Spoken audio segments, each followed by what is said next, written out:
Hey, this is SJ Talks and Life coming back at you with another video. I want to clear something up. Um, I'm hearing a lot of men and men in the manosphere on here on YouTube saying, oh, and in blogs and stuff too, saying um, because they can't seem to. We really rent space in a lot of their minds, and some of them that claim that don't like black women. Boy, for you to not like black women, we sure rent a lot of space in your mind. And especially the ones that's always talking about us and criticizing us.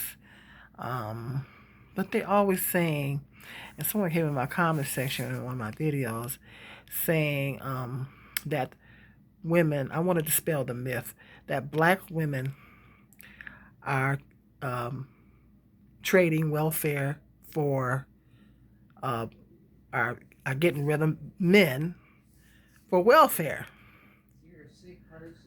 I want to clear the record up. Hold on just a minute. Okay, I'm back. The black men are saying that a lot of black men in the black manosphere are saying that black women are um, trading welfare for uh, men. You know, kicking the men out to the First of all, that was said in the 70s, 60s, and 70s. They said that's why the black men was back in the 60s and 70s. They were saying that's why the black men wasn't in the home because uh, the men couldn't be at the house in for the order for the women to get the welfare, that type of situation. The jury is still out on that because um, a lot of black men um, didn't didn't leave for that reason, didn't walk away from black women for that reason.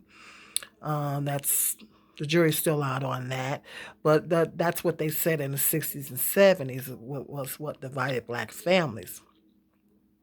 Now, welfare reform took place in the 1990s, the mid 1990s. Reason why I know is because I was on the system in the early 90s. And I went back to work just before that welfare reform took place.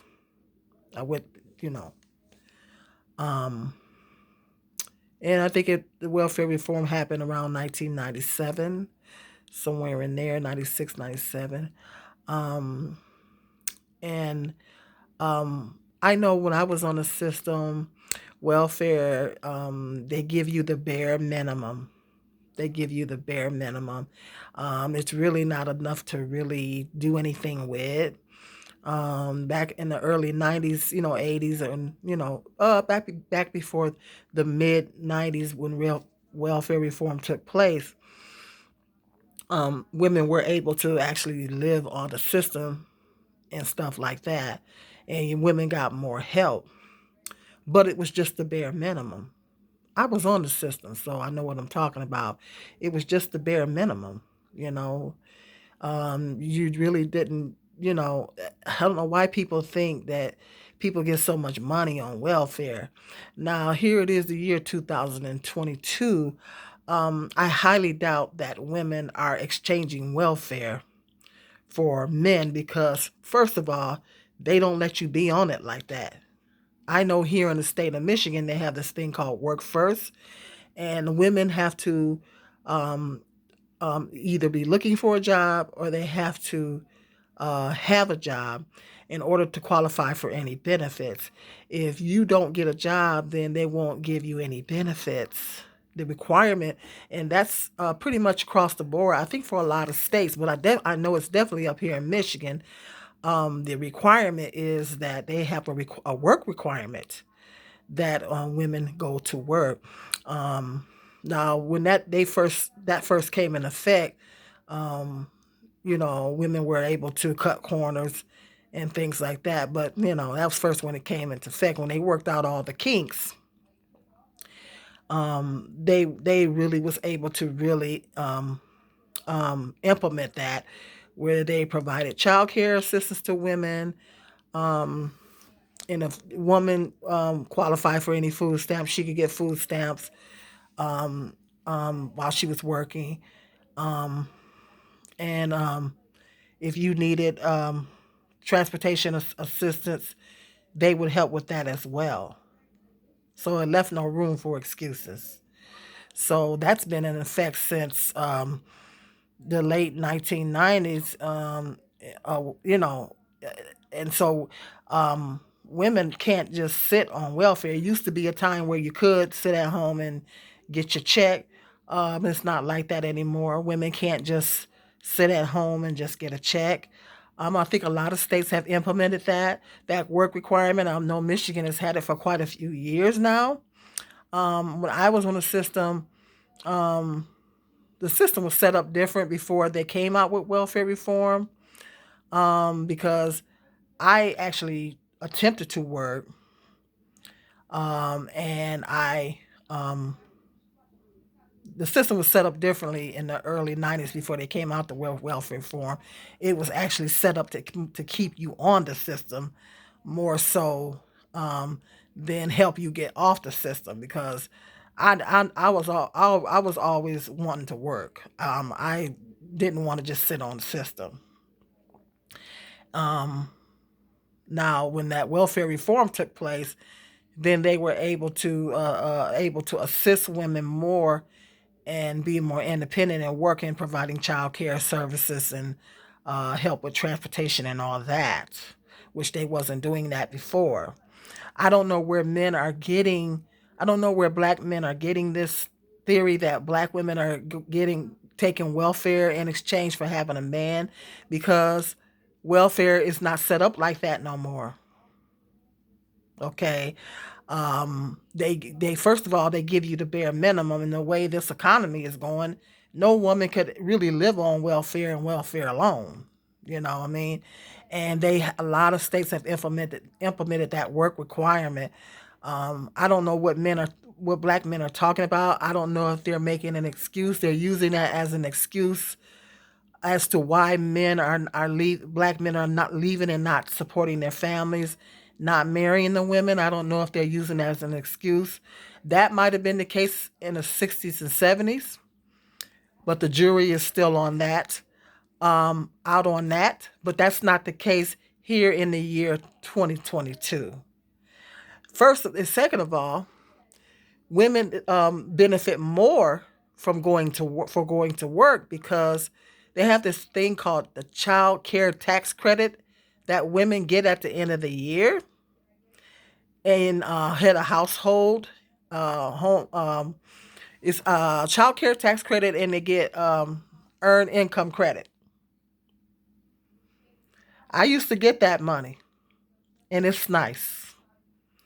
I think a woman can get upwards of, if you got two or more kids, I think a woman can get upwards of 4 grand a year and back in taxes.